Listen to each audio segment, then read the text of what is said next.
Welcome to your daily dose of theological German, where a sentence a day keeps the dissertation detractors away, and we are on sentence number 9 in Torah hermeneutics. Let's get to it. To start with, we have a adverbial expression, ganz gleich, which if you translate it really literally, ganz meaning something like whole or entire, gleich meaning the same. And so if you just did this kind of woodenly into English, you might say all the same, which is a kind of discourse marker or a kind of adverbial expression. You might also, though, be more fluid in how you did it and say something like regardless or no matter what is another common usage in English for this expression in German. And but in this context, I think regardless is going to work. But you want to just find something that captures the sense of what we do in English with a phrase like all the same. And just make it flow better in the sentence. So I'm going to say regardless of how one fassen. This verb means something like to take hold of, to grab, or in kind of more abstract terms can be used to talk about apprehending or understanding. So you could even just use the English word takes here. However one takes this terminology, meaning however you understand it, whatever you think this terminology is getting at, whatever you are trying to do with this terminology, something like that. So it's a bit of a bland verb, but used here kind of in a similar way that we would say take in English. However one takes this terminology. So there's this terminology. And let's look at the next clause.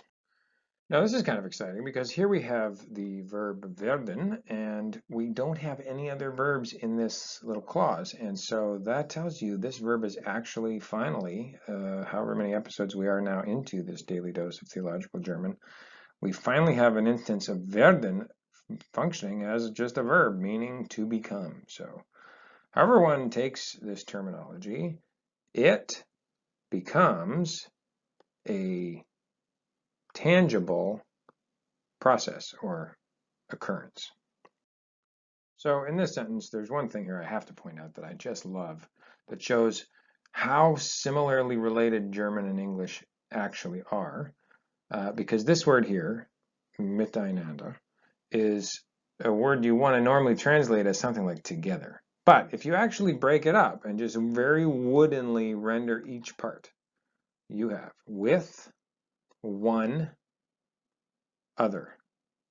And so you could even just say in English, with one another, which is another way of saying together.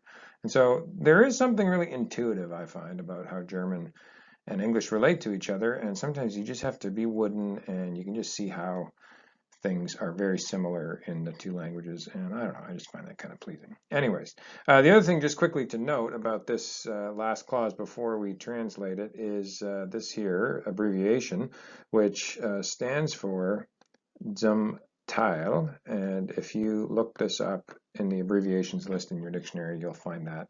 And so you can see that that just means in part. And so I think we'll probably just use an adverb partly here, but you can just say in part, more of an adverbial phrase.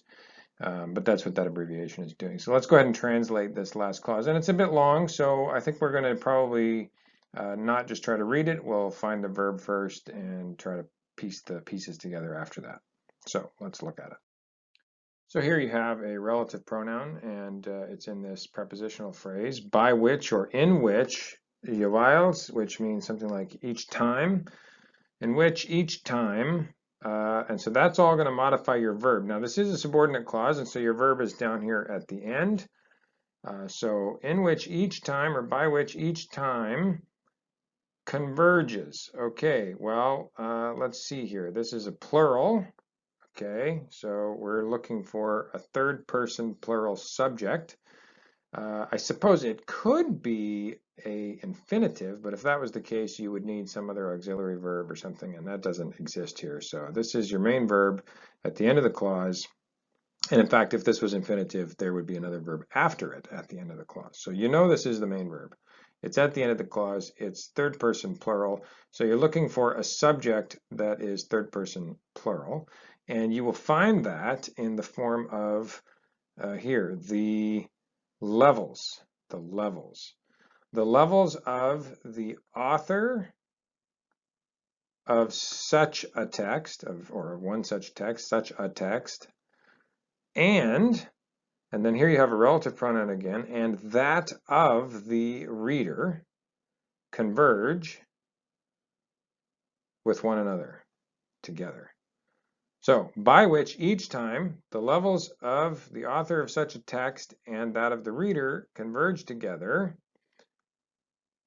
and then you have this modifying phrase, in the form of allusion to known and in part normative texts.